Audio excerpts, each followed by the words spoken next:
In this video, I'm going to be demonstrating the latest iteration of the HoneyCrisp emulator, version 1.3. This is the final release for version 1.3.0, so everything that you see here is what you'll see when you go to my website, landonjsmith.com, and go to the HoneyCrisp page to use the emulator. And so today I'm going to be showcasing primarily what's new, and I'm going to be explaining some things that I've improved and fixed along the way of HoneyCrisp's overall development, and specifically with the development of version 1.3. And so HoneyCrisp's version 1.3, its headline feature is the Apple cassette interface. I now have fully accurate emulation of the ACI, as it's known, alongside a handful of other improvements, but the ACI is the primary feature for version 1.3, and that's what I'm going to be demonstrating first in this video today. And so without further ado, let's go ahead and get started.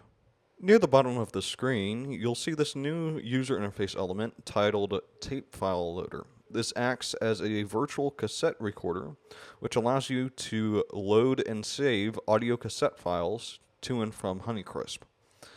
And so I'll show you how this works both in the reading and writing mechanisms. It's very similar, if not exactly the same, as to how the original hardware would have you operate a cassette system with the ACI. And so I'll start by browsing for a file. And here I'm going to select one of the several audio files that I have that contain multiple different Apple I programs. I'm going to start out with something simple like Integer Basic version C. And so I'm going to double click Integer Basic version C, and the emulator will automatically drop me into Wasmon. So from here, I type C100R to execute the program code to start the cassette interface. And so now you can see that it printed a star here, which means that it is waiting for us to input the address ranges in which we want to read or write from. So in this case, Integer Basic is stored from E1000 to EFFF. And then to read from tape, we're going to type R for read, and then press return. After you press return, go back down here to the tape file loader and click play tape. And then you'll see a progress bar that will show you the progress of the data being loaded into memory. This will take a while depending on the tape speed and size of the program as well. And so I'll come back after it's finished. Alright, so after the tape file has finished loading into memory, you'll be dropped back at Wasmon, and it will sit here ready for your command. And so what we're going to do now that we have Integer Basic in memory is simply type E1000 first just to make sure that it's there, press return, it's there. And so E1000R will run Integer Basic, and I can do something like 10 print, let's see, hello world,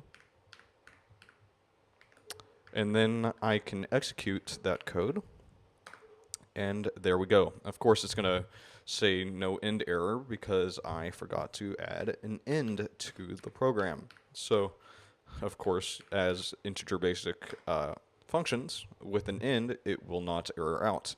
So that's Integer Basic, but what if you want to load a more complex machine code program, or say a basic program as well? Well, I've been able to develop some very efficient ways to go about doing that, and I'll go ahead and show you now. Now, technically, I could leave this version of BASIC that we currently have in memory just in the terminal ready to go, but I would have to load the actual BASIC program code from a cassette, a separate cassette, which can be a little messy because you have to have one cassette for the basic environment and another for the basic program code itself. But I actually have a basic tape that has both integer basic and the integer basic program stored onto it. And so that's what I'm going to be demonstrating here in this video. So again, we're going to go down here to the tape file loader and choose a cassette here. And this time I'm going to choose Blackjack with basic. Now I'm going to run a call -256 to return to Wasmon without soft resetting. And realistically, I probably should have just hard reset the machine anyway. And so again, I'm going to do Blackjack with basic. Bam, there we go. We're in Wasmon.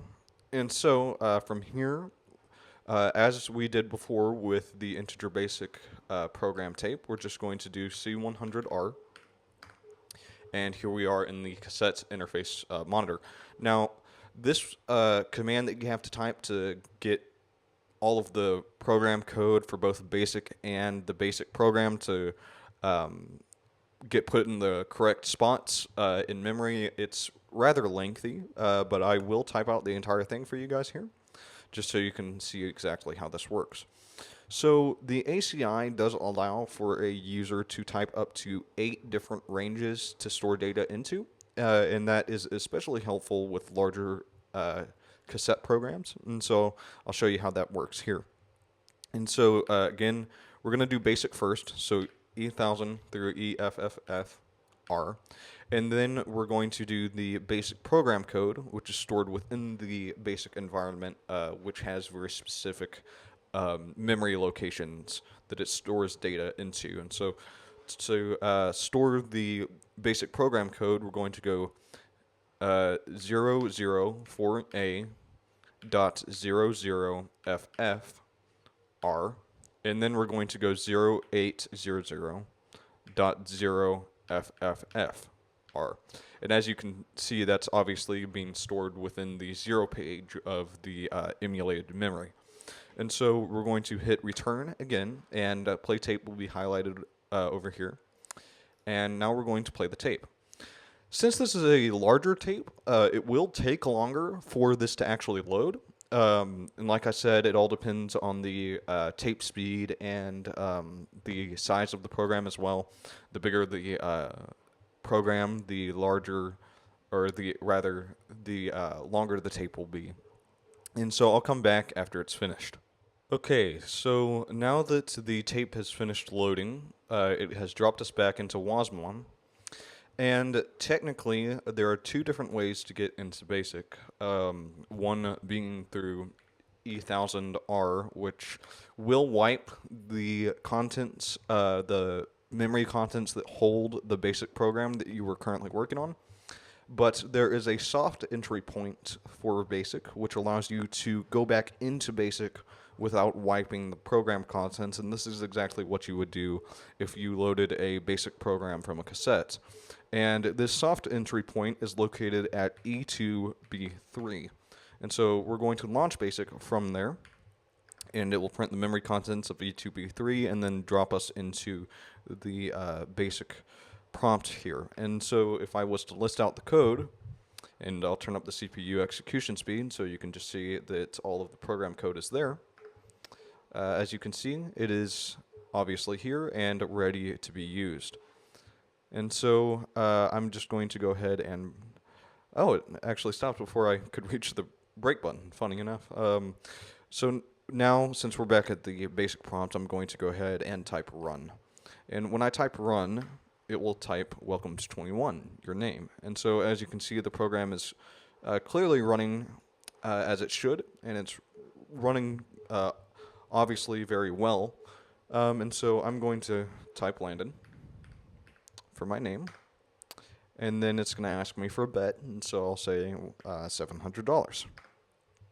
And so it's going to calculate the cards, and so I have a 3 of hearts and ace of spades, I believe that's what that is. And so I'll say sure, why not. Oops, I meant to say why not H. And then no Let's see if I win or if the dealer busts. Yep, I win. And so there's blackjack. And I'll go ahead and load up another program to show you guys just what else this new cassette interface system can do. Suppose you have a machine code program that requires to be loaded into a multitude of ranges in the Apple I's memory. For example, I'll go ahead and browse for a new tape, and we're going to select this memory test diagnostics tape that will essentially tell the user if a test was passed or failed for a specific range of memory that does a specific thing on the Apple I. This program requires to be loaded into two separate address sets, and so the ACI essentially just does the exact same thing as it would with the last demo that I showed you guys, which was with BASIC and the BASIC program being located on the same tape. Because it's all machine code in the long run, it does not treat the code any differently. And so let's do C100R to drop us into the Apple Cassette interface prompt. And so to load this program, I'm going to do 0000.0003R, and then I'm going to do 0280.03A1R. Alright, and then pressing return will enable the play tape button so we can actually put it into memory. And so I'll come back after it's finished loading here. As the tapes have before with our previous demonstrations, it will drop us back into Wasmon as it should after it loads all of the data from the tape into memory of the Apple I. And so to start this program, we simply just type 0280 and then R. And this program is unresponsive while it is testing memory. And as you can see, of course, HoneyCrisp will pass these tests because all of the locations that it's testing, in this specific diagnostics program anyway, are all accurate. And so that's just another demonstration there to show you that this new tape file loader works very well, and it works with a large amount of Apple I programs.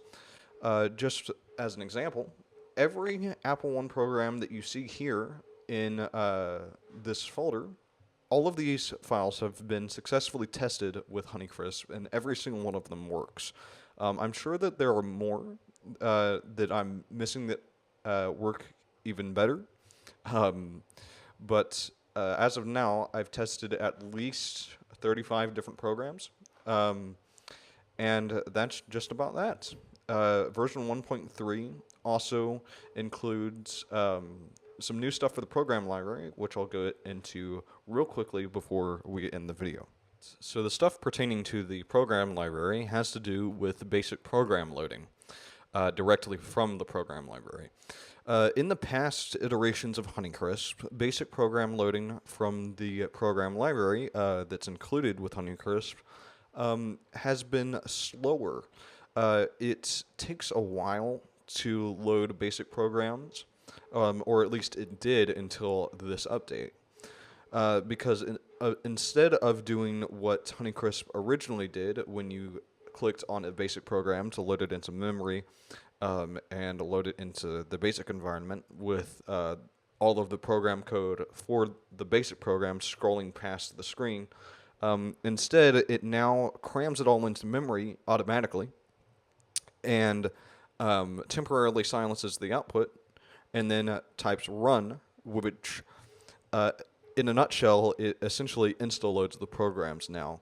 And so to give you an example, I'll go ahead and choose a basic program here. In fact, I'll do a brand new program that I added recently, which is my tic-tac-toe program that I made for version 1.3. And so when I load the program, it will start basic and then immediately type run without spitting out all the program code first, and then bam, you have your program. And of course, it's going to load a lot faster at 10 times speed. But this is a 2-player version of tic-tac-toe that is honestly quite fun to play. I ended up playtesting it with my brother not too long ago, and it runs very well on HoneyCrisp. Alright everyone, that's just about it for today's video. If you enjoyed it, be sure to give it a like, and please consider subscribing. That would definitely make me very grateful. HoneyCrisp version 1.3 is available on landonjsmith.com for free, and anybody can use it as long as they know how to use an Apple One. Again, I hope you enjoyed this video, and I hope to see you guys in the next one.